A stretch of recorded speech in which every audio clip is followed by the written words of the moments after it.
Olá, primeira série, tudo bem? Estamos de volta com mais um vídeo aula. O professor Euler, professor de matemática, estará começando mais um encontro aqui com vocês, tá? Você do outro lado da telinha que está me acompanhando nesse momento, obrigado pela sua participação. Espero que Papai do Céu esteja iluminando a sua mente nesse momento, né? Com muita sabedoria que nós precisaremos muito aqui em matemática, tá bom? Bom, nosso encontro de hoje nós vamos estar dando continuidade no nosso estudo aí no campo matemático. Estaremos finalizando a parte aí, finalizando não, começando a explorar mais, né, a parte aí de funções. Vamos trabalhar hoje domínio contra domínio, o estudo aí da reta, né, como é que funciona. Também estaremos falando sobre o gráfico, né, sobre se a função é par ou ímpar, enfim, estaremos, quero que você acompanhe hoje, né, nossa aula, com o livro didático, com o livro de atividades, tá bom? Estaremos explorando aqui, você acompanhando do outro lado da telinha. Estarei, primeiro momento, passando aí para você o conteúdo, e no próximo encontro estaremos fazendo uma atividade no caderno para fixar e no livro também, tá? Também exploraremos o livro de atividades. Todos os dias vamos ter o livro de atividade para você sempre fazer atualizações de algumas questões, né? E resolver elas para tirar suas dúvidas, tá bom? Obrigado você que está participando das aulas do professor Euler. Continue confirmando aí a sua participação. Vá no diário de frequência, participe com o professor Euler, tirando aí a sua dúvida, tá bom? E com certeza confirmando a participação de vocês aí com a frequência do diário eletrônico, tá bom? Eu quero que você agora nesse momento acompanhe a aula, porque o professor vai estar minimizando a tela e compartilhando com você o assunto. Vamos lá, pessoal, acompanhe aí. Já com a tela minimizada aqui, nós vamos dar partida, né, aqui na nossa aula. Bom, pessoal, eu quero que você já tenha em mãos o seu livro didático, tá bom? Para acompanhar a nossa aula. O seu caderno para você fazer as anotações aqui da aula do professor.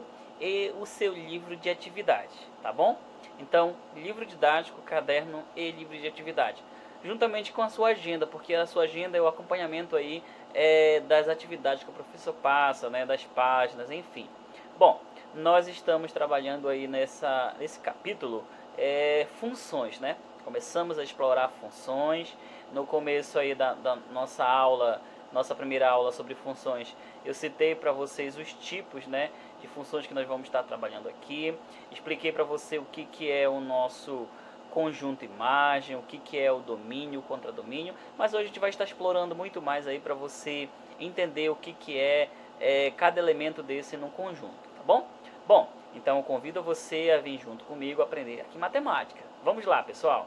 Olha só, nós vamos falar, a nossa aula vai ser baseada aqui, ó, nas páginas 42 a 57 do livro didático.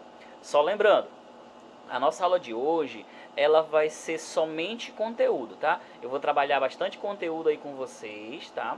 E na próxima aula, que nesse caso é a aula de amanhã, estarei trabalhando exercícios e exemplos para fixar a ideia dos conteúdos, tá bom? Então, combinado. Hoje nós vamos trabalhar somente conceito. Na aula de amanhã a gente vai trabalhar exemplos e exercícios, e aí você vai entender cada aplicação em um determinado conteúdo, tá bom? Que aí fica mais legal de você entender, porque eu vou estar direcionando o livro e direcionando aí o exemplo do conteúdo que você tem que acompanhar.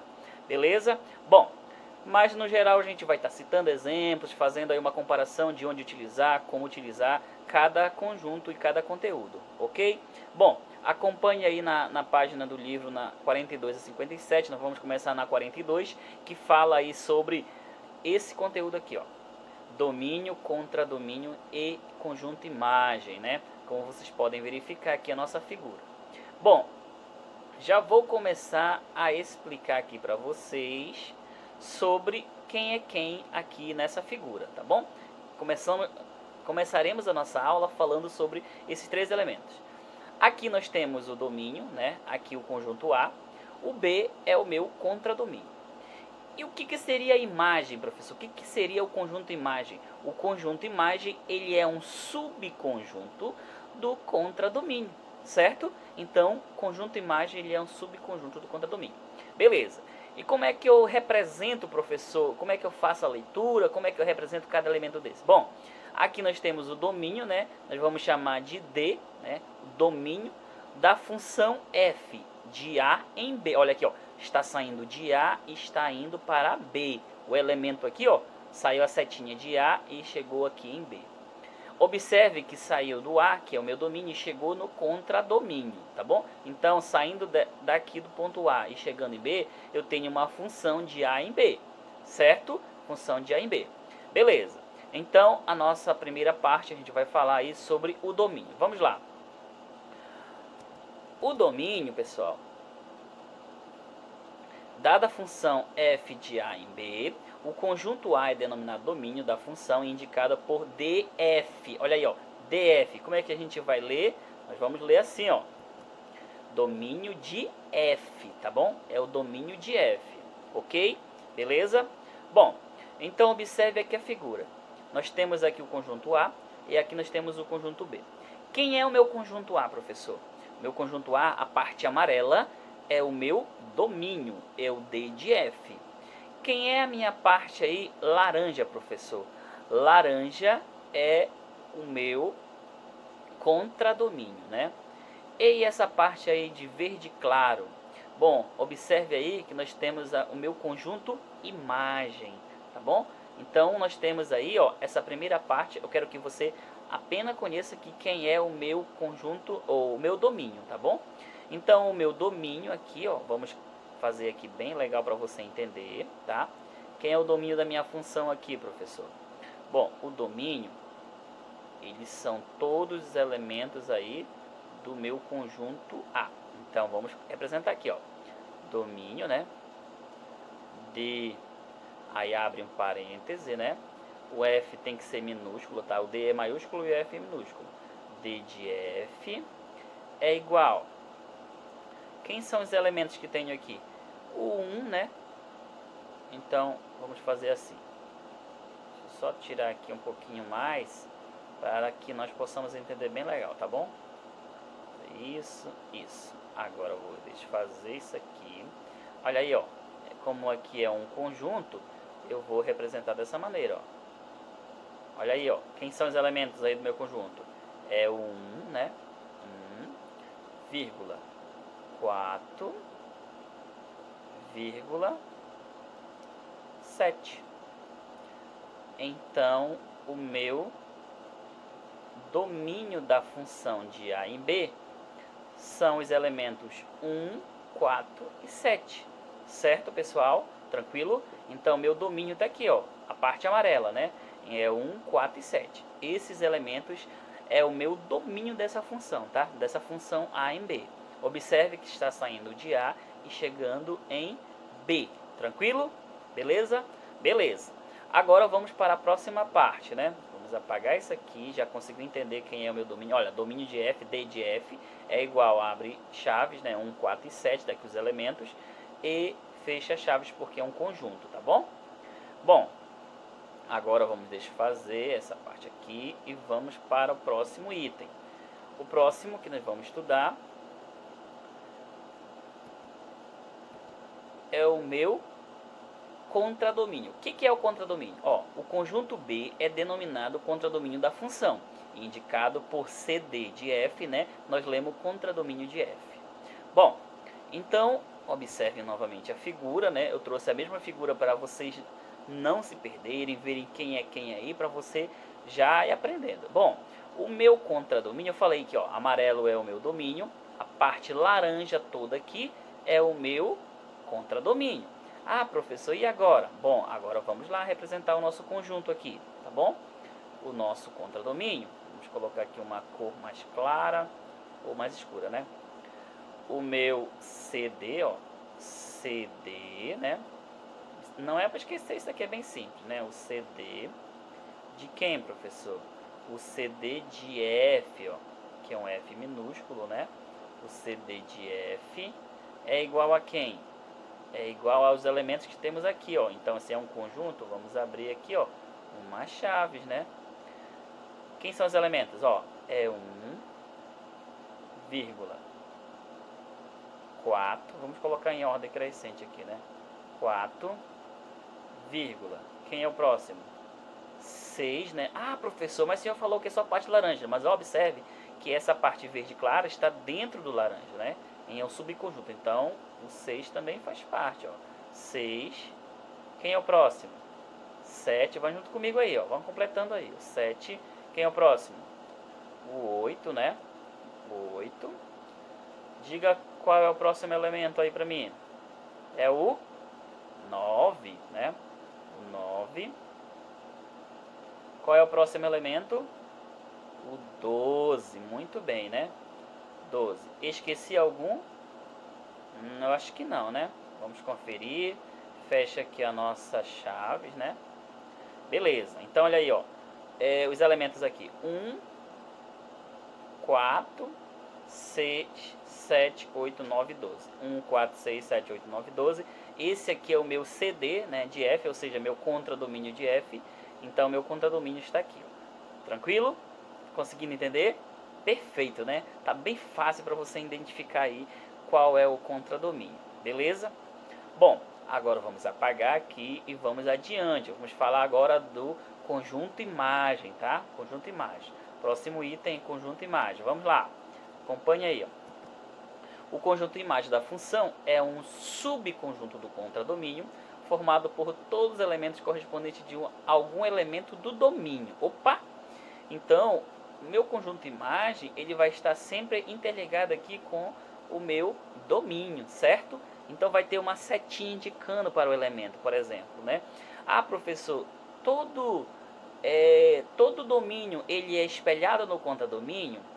Sim, né? Nesse caso sim, porque como o meu conjunto imagem ele faz parte, ele é um subconjunto aqui, ele está contido dentro do meu contradomínio, então logo, né, o meu contradomínio ele está sendo aqui, ó, sendo uma miragem, é como se você saísse daqui, ó, tirasse uma flecha para cá, ele ia atingir esse alvo, certo? Bom, é claro que, por exemplo, se você colocar uma mira a uma certa distância e for atirar uma flecha ou um tiro qualquer, né? Ou qualquer situação que envolva uma distância, né? De um determinado local que você vai mirar um alvo, né? Qualquer situação aí. Aí você vai pegar, ou você pode acertar dentro do alvo, né? Ou você pode acertar aqui fora desse alvo. Vai valer o seu tiro? Ele vai ser certeiro? Ele pode valer, só não vai saber aí, ó, se você acertou dentro do alvo, certo? Mas ele saiu daqui e chegou aqui. Esse é o objetivo, né?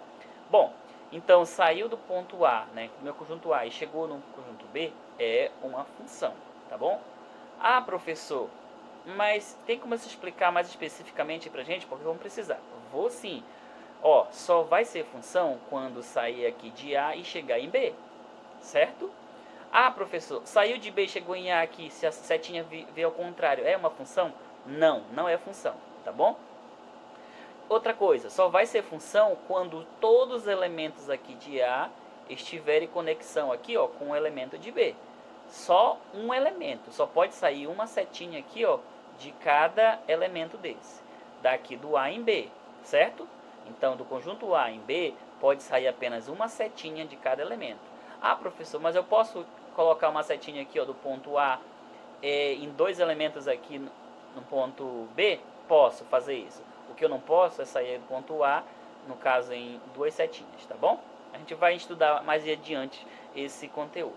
Só quero explicar essa parte aí de domínio contra domínio imagem. Ficou claro, pessoal? Tranquilo aí? Beleza, vamos adiante. Agora nós vamos explorar, ó, nós falamos aí esse conteúdo, né? Temos as atividades para a gente fazer, a gente vai fazer essas atividades. Agora vamos falar do gráfico de uma função. Está lá na página 50. Se você quiser acompanhar aí no seu livro, acompanhe para você ver aí se já dá para você resolver alguma questão. Vamos falar do gráfico de uma função. Pessoal, assim, eu vou simplificar o que a gente vai estudar. Nós vamos estudar vários tipos de gráfico, né? Mas no primeiro aqui de início, vamos estudar a função afim, que é a função polinomial do primeiro grau. Depois vamos estudar a função quadrática, né? Exponencial ainda não vamos explorar muito, não. Mas vamos estudar a exponencial. Existem vários tipos de funções, tá bom? E cada função existe um tipo de gráfico, certo? Vai ter gráfico que vai ser reta, vai ter gráfico que vai ser parábola, vai ter gráfico que vai ser curva, vai ter gráfico...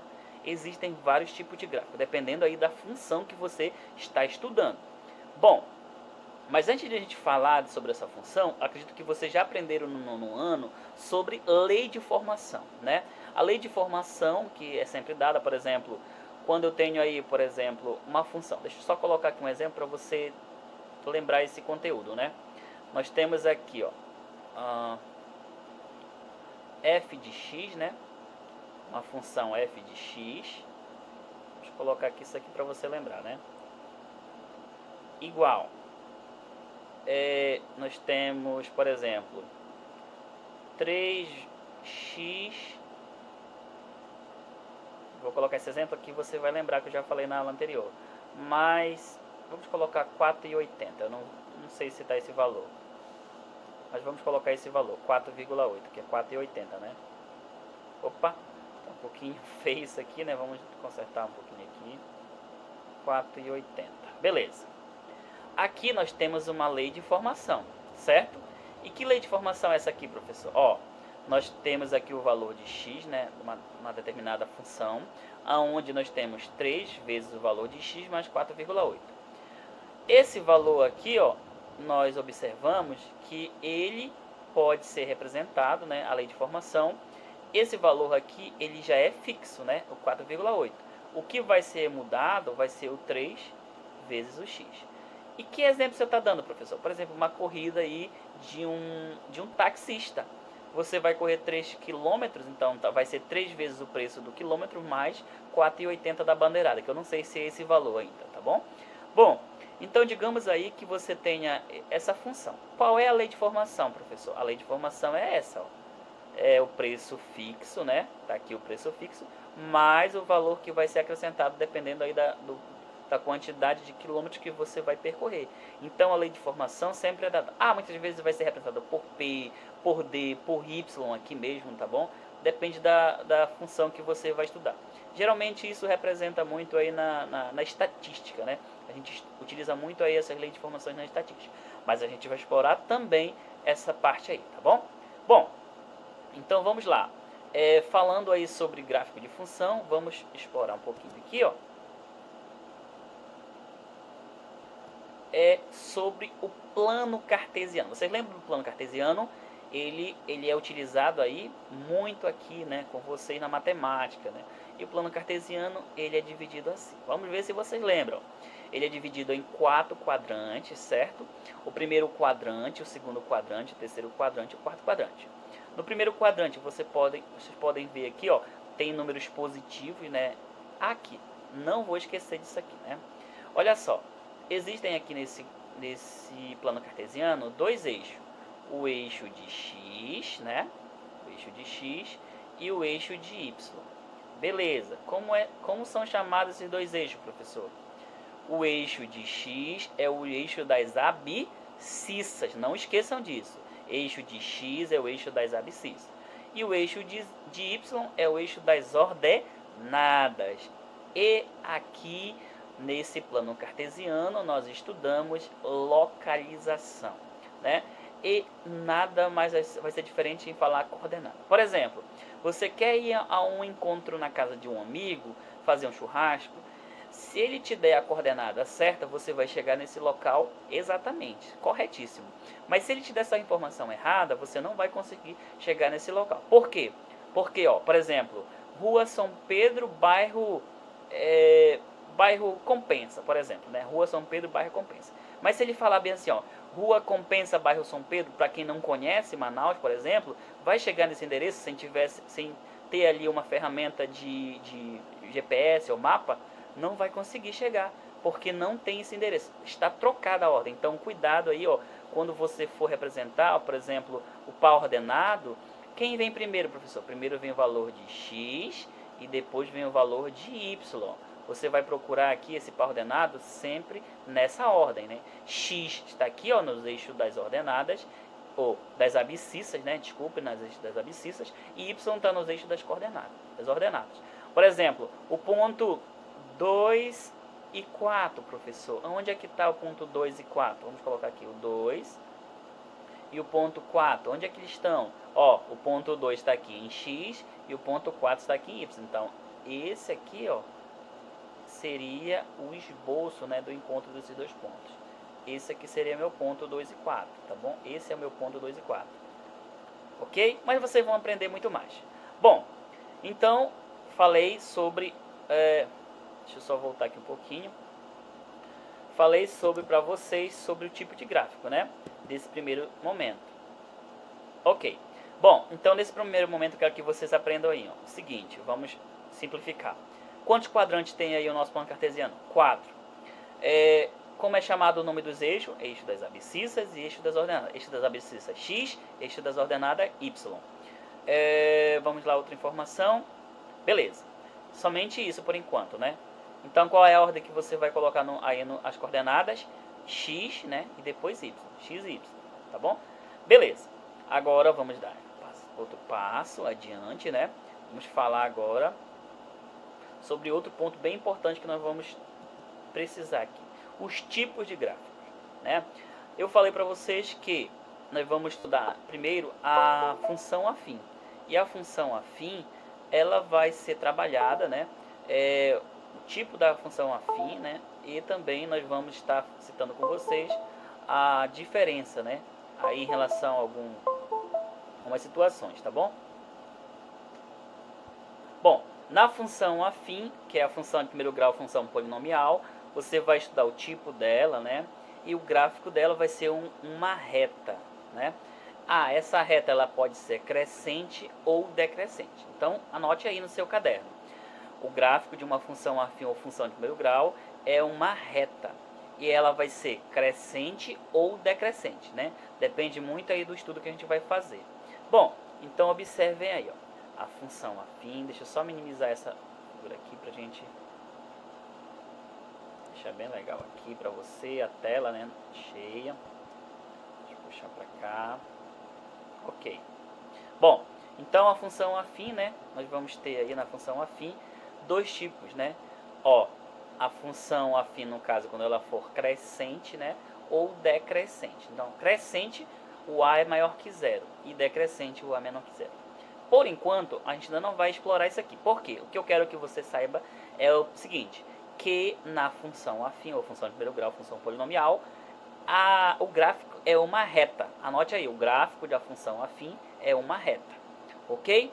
Beleza. Sabendo isso aí, a gente vai prosseguir. Porque eu só quero que você conheça qual é o gráfico da função afim. Depois, né, vamos para o próximo item.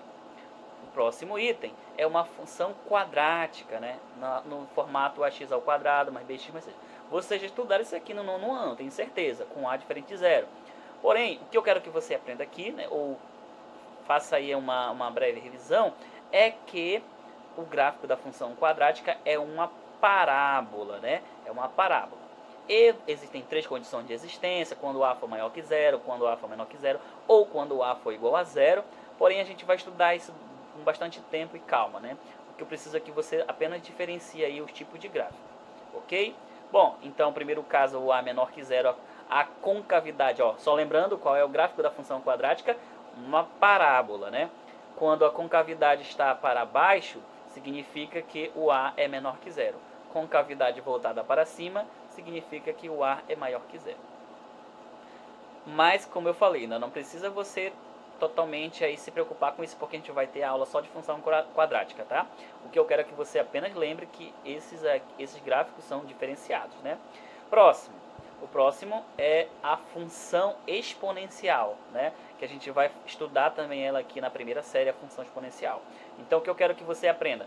Que o gráfico da função exponencial é uma curva, tá bom? E olha o formato da curva. É esse formato aqui, né? Quando o A for maior que 1, a curva vai ser desse formato. E quando o A for entre 0 e 1, né? Nós temos esse formato. Beleza? Tranquilo. Então, repetindo, gráfico da função afim ou primeiro grau, função polinomial, reta. Gráfico da função quadrática, uma parábola. E gráfico da função exponencial, curva. Tranquilo? Notou aí? Beleza. Vamos adiante. Agora a gente vai explorar um pouquinho mais. Aí na página de número 56. Explorar na página 56, característica de uma função, tá bom? Na 56, a característica de uma função, vamos explorar um pouquinho aí. Olha só, as características de uma função. A função par, o f de x é igual ao f de menos x. Como assim, professor? Calma, vai devagar. E função ímpar, f de x é igual a menos f de menos x. Eu vou te dar um exemplo. Ó, na função par, né? A função par. Quando é que ela é uma função par? Quando você for representar esses valores aqui, no caso x, né? Esse x vai ser um número, e o resultado dela, a função, né? For um número par aqui, né? E a gente vai aprender aqui, tenho certeza que vamos aprender nas aulas, como fazer. Eu vou te dar um exemplo. Deixa eu pegar aqui um exemplo do livro de vocês. O livro de vocês tem um exemplo aí na página de número 57. Vamos pegar um exercício que tem aí. A letra A, por exemplo, né? Nós temos aí f de x igual a x elevado a sexta. Então, vou colocar bem aqui para vocês verem como é que é feito. Lá. Aqui, beleza. Então, f de x. Né? Opa. O f de x igual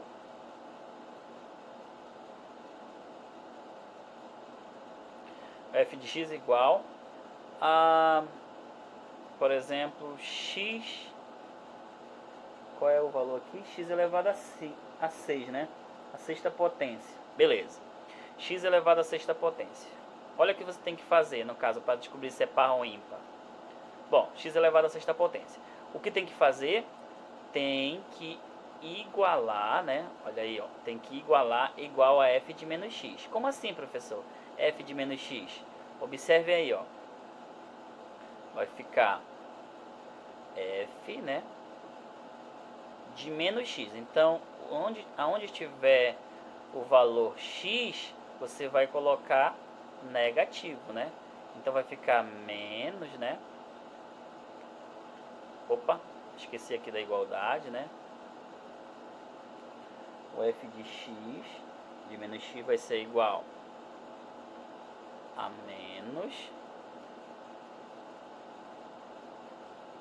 Cadê?